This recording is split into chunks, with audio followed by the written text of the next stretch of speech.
Bharat match boycott করার সিদ্ধান্ত নিয়েছে পাকিস্তান। বুধবার সে কথা আবার জানিয়েছেন পাকিস্তানের প্রধানমন্ত্রী শাহবাজ শরীফ।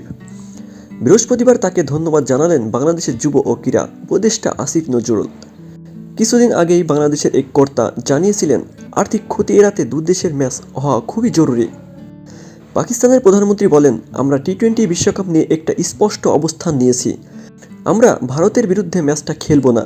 তিনি আরও যোগ করেন, খেলাধুলোয় রাজনীতি হওয়া উচিত নয়, কিন্তু আমরা যথেষ্ট বিচার বিবেচনা করেই এই সিদ্ধান্ত নিয়েছি। আমরা বাংলাদেশের পাশে আছি। আমার মনে হয় এটা সঠিক এবং যথাযথ সিদ্ধান্ত।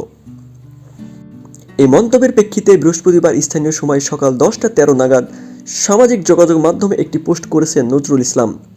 তিনি লিখেন, ধন্যবাদ পাকিস্তান।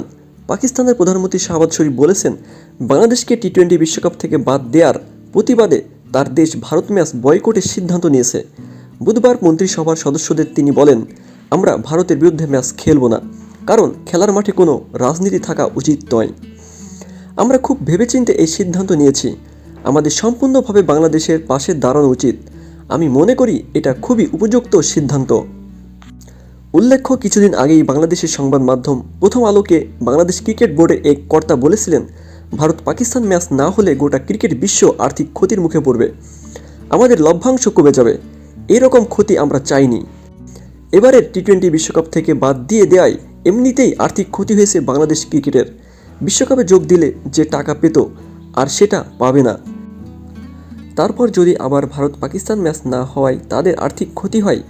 হ্যালো ভিউয়ার্স, আপনারা যদি এই চ্যানেলে নতুন দর্শক হয়ে থাকেন তাহলে চ্যানেলটি এখনই সাবস্ক্রাইব করুন।